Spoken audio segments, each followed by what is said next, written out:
Mungkin kita adalah salah satu yang berpikir bahwa supaya anak tambah pinter dan sukses, anak harus sering-sering diajarin, diceramahin, diingatkan.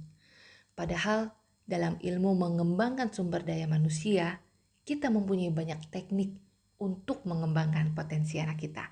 Apa saja ya? Yuk kita bahas satu-satu. Yang pertama adalah teaching. Pasti sudah tahu ya, mengajar. Guru yang berbicara, muridnya diam. Ibunya yang berceramah, anaknya diam mendengarkan. Guru yang punya ilmu, orang tua yang menjadi sumber pengetahuan, sedangkan anak duduk sebagai murid. Guru yang jadi pusat perhatian, sedangkan anak yang memperhatikan. Yang kedua adalah training. Berbeda dengan teaching, kalau teaching itu mengajarkan ilmu pengetahuan, memperluas wawasan, sedangkan training ini mengintervensi keterampilan. Jadi dalam training itu mempunyai prinsip pertama learning by doing, yang kedua repetition atau pengulangan. Contohnya mengajarkan anak membaca, mengaji, menghafal Al-Quran, menyapu, mencuci piring, itu kan learning by doing. Dan juga repetition itu sangat penting, pengulangan itu sangat penting untuk memperbagus keterampilan mereka. Yang ketiga, ada yang disebut dengan mentoring. Apa sih itu mentoring? Mentoring itu adalah proses belajar dari orang yang lebih berpengalaman kepada orang yang kurang berpengalaman. Contohnya adik-adik mahasiswa baru di kampus ya, yang dimentori oleh kakak-kakak seniornya. Mentoring bisnis dari pengusaha yang sudah sukses kepada pengusaha yang masih baru memulai bisnisnya. Terus kita orang tua, kita ini mentor apa?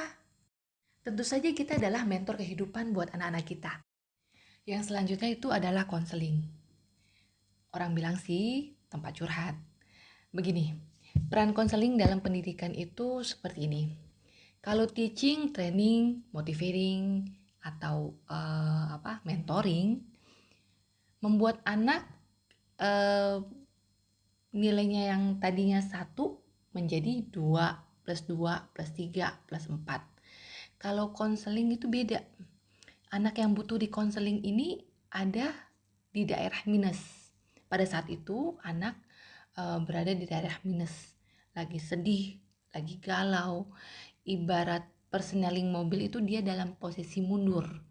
Maka kalau perseneling itu dalam posisi mundur, kalau kita gas itu mobil malah bisa tambah mundur, bukannya tambah maju.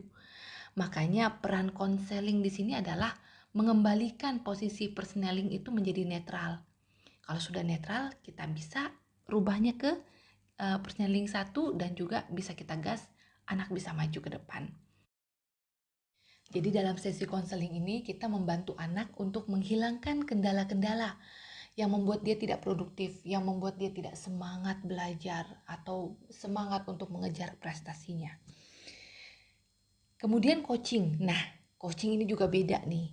Kalau tadi teaching, mentoring, training, bintangnya adalah si guru. Yang punya informasi, yang menjadi sumber informasi itu adalah guru atau orang tua. Nah, kalau coaching itu beda. Karena sumber informasinya itu ada di anak. Yang mikir juga anak. Yang nanti akan ngerjain juga anak. Kita orang tua sebagai coach hanya bisa mendengarkan apa yang menjadi aspirasi anak kita. Apa yang ada di pikiran anak kita. Setelah kita mendengarkan, kita membantu mereka dengan pertanyaan-pertanyaan yang bisa memprovokasi pikiran mereka. Karena segala sesuatu, kalau ide itu datang dari dalam diri anak kita sendiri, maka efeknya itu akan jauh lebih powerful daripada ide itu datang dari kita orang tuanya.